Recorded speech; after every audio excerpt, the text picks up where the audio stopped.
Hello friends, I hope you're having a good week, and this is Henrietta signing in again with another episode from the Timeless Words of Wisdom. Yes, we are continuing with our series on friendship, and this is episode 9 with some more verses from the Bible on friendship.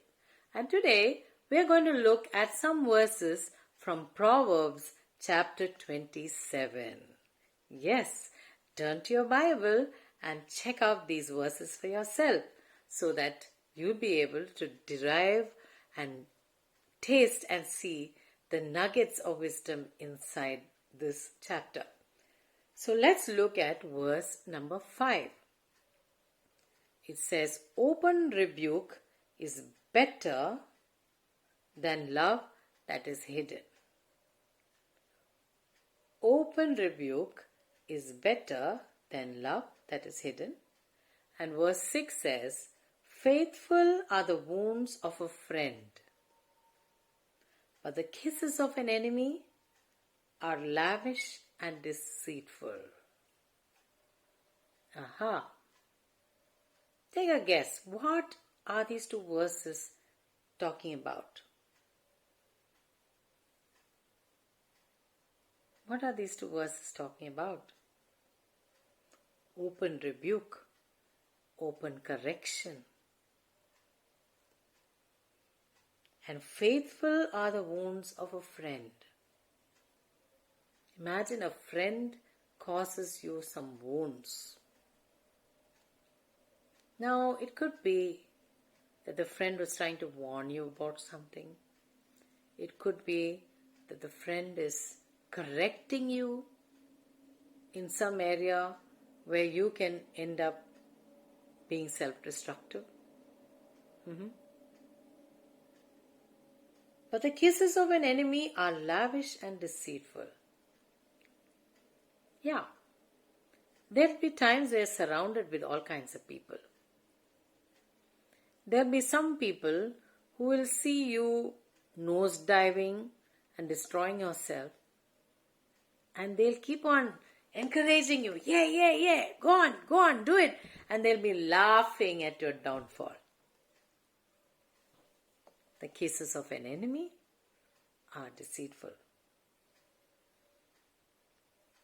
They know you're doing something wrong, but they don't want to correct you because they're waiting to see you destroy yourself.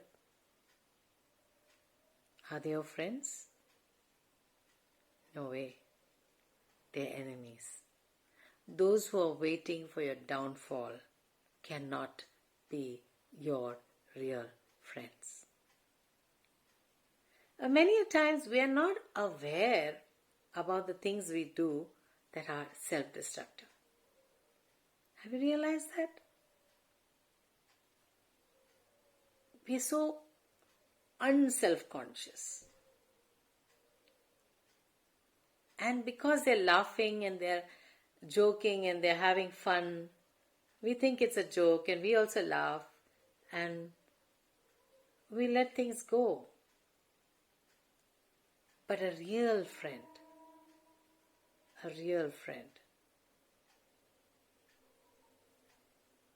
will not allow you to destroy yourself. A real friend will rebuke you. He or she will tell you, "Dude, you better get right. You can't be doing this to yourself." Or, "Girl, you've gone too far. You better stop." If you have a friend like that, you're really blessed with a gem. Please don't leave them for life, because they really care for you. They want you to do well for yourself. They want you to care for yourself. They're telling you what is good for you. And they're telling you where you can go wrong so you can avoid it. And beware of the people who only laugh to your face and flatter you and don't tell you when you messed up. Beware. Because somewhere hidden in their heart is some kind of feeling of wanting to see you down.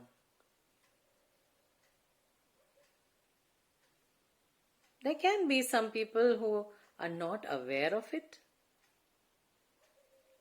Maybe they're too simple and they just like to laugh and have fun, but they haven't really thought about it themselves. Maybe. But those who are waiting for your downfall and are egging you on or pushing you into the behavior that is self-destructive, they're surely not your friends. Let's move on. Let's read another verse. Verse 9 from the same chapter. Chapter 27, verse 9. Oil and perfume rejoice the heart, so does the sweetness of a friend's counsel that comes from the heart.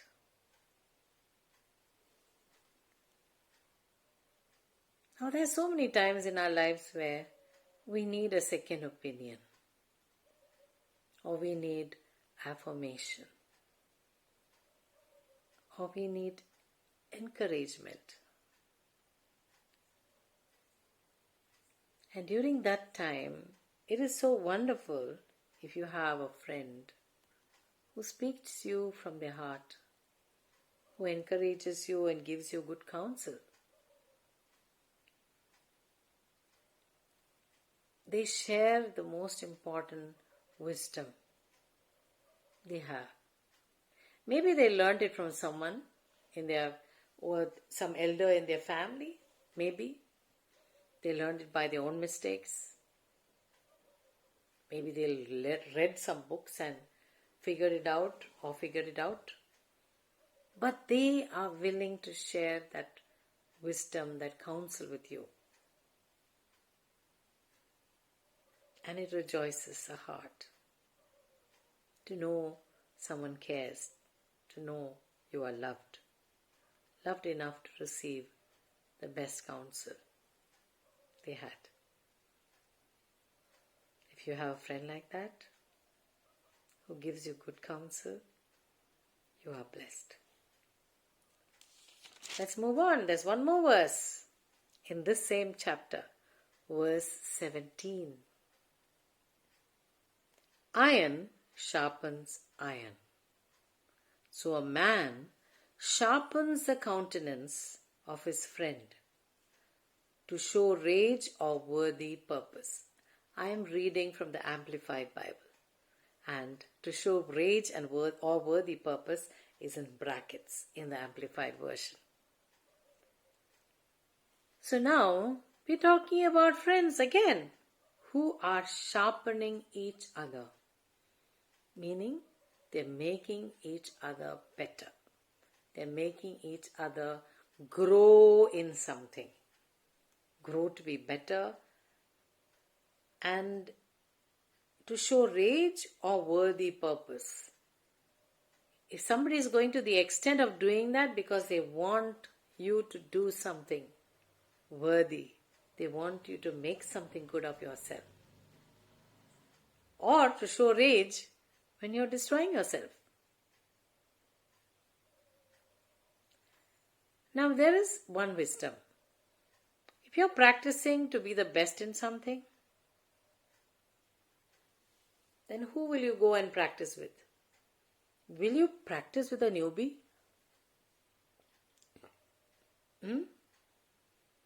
Somebody will just learn ABC?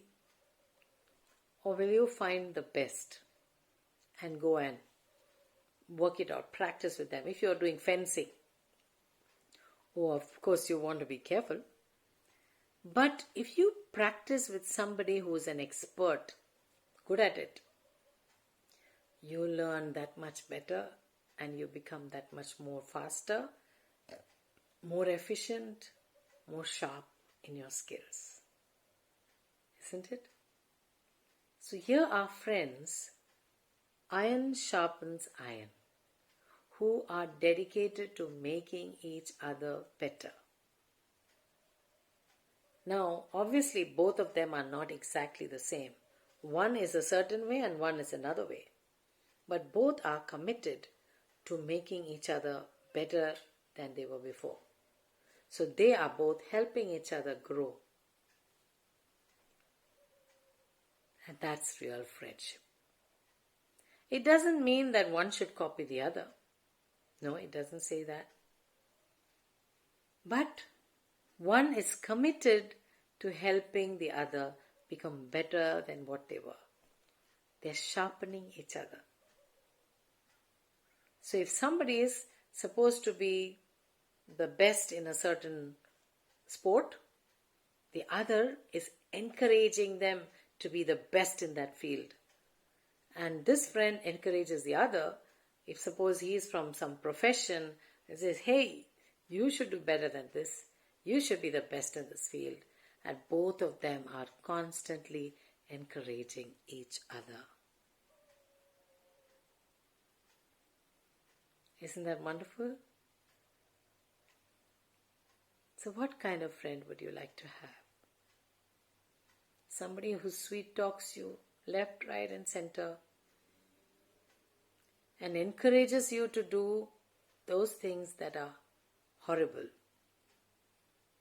self-destructive, that will land you in the midst of trouble. And then they have a chance to stand and laugh. And then they have a chance to stand and talk about you and say gossip and slander and say horrible things about you. They were just waiting for your downfall. Are they friends?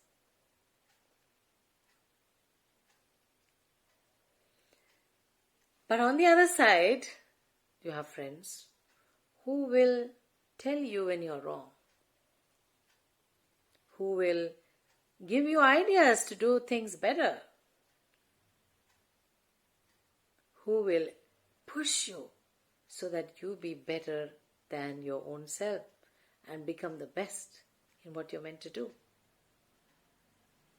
who are happy to see you do well for yourself, who are happy to see you settled and standing up on your own 2 feet, being responsible, doing your duties, and finding your balance and peace and joy. Now that's a true friend, isn't it? If you have a good friend like that, count yourself blessed and be proud of them. Be proud of yourself too if you have a friend like that. So this is all for today, and here's Henrietta signing off. I hope to see you in the next episode. See you then. Take care. Adios. So what kind of friend would you like to have?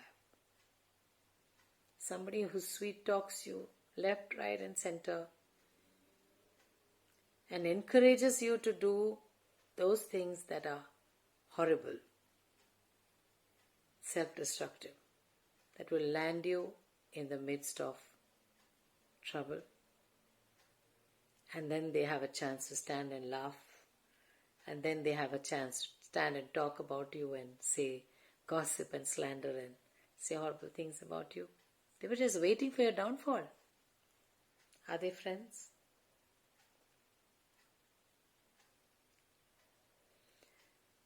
But on the other side, you have friends who will tell you when you're wrong, who will give you ideas to do things better, who will push you so that you be better than your own self and become the best in what you're meant to do, who are happy to see you do well for yourself, who are happy to see you settled and standing up on your own 2 feet, being responsible, doing your duties, and finding your balance and peace and joy. Now that's a true friend, isn't it? If you have a good friend like that, count yourself blessed and be proud of them. Be proud of yourself too if you have a friend like that. So, this is all for today. And here's Henrietta signing off. I hope to see you in the next episode. See you then. Take care. Adios.